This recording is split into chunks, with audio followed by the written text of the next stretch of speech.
Hi, my name is Sarah Rixon and I'm a PhD student at the University of Guelph. I am joined by Hannah May, who is the master's student on the project. We will both be available for questions following the presentation.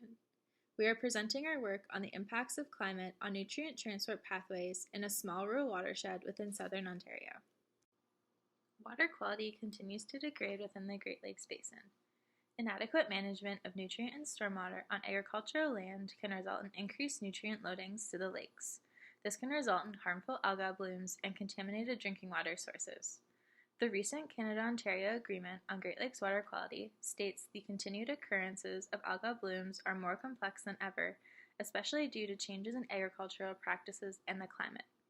The agreement promotes increased year-round water quality monitoring to improve understanding of groundwater-surface water interactions and their influence on the Great Lakes water quality. An often overlooked piece of the nutrient transport puzzle is groundwater as a source of nutrients to the lake.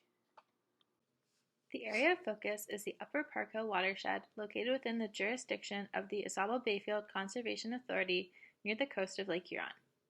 It is dominantly agricultural land with low permeability soils, so the area is extensively tile drained. The University of Guelph began nutrient and modeling studies in this watershed in 2017.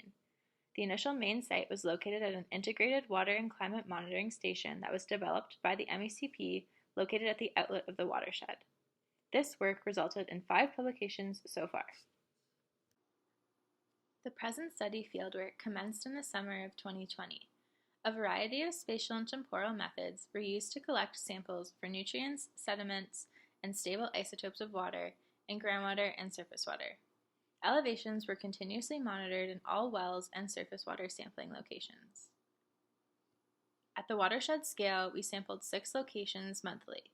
In the figure, these are the red circles and the pink triangles, where the triangles indicate locations with 2 groundwater wells at each site.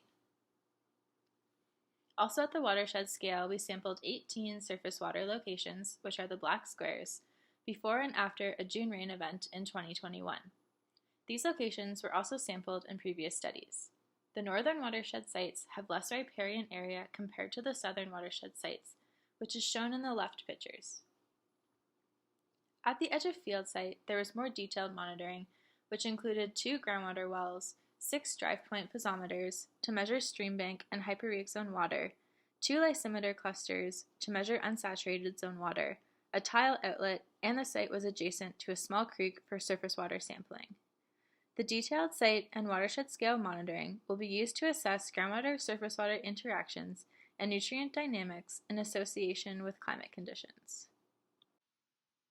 Nutrient concentrations were found to be elevated in surface water compared to groundwater, with 86% of surface water samples exceeding the provincial water quality objective for total phosphorus. Tile drains were a consistent source of nutrients to surface water when flowing, with 100% of tile samples exceeding the water quality objective for total phosphorus.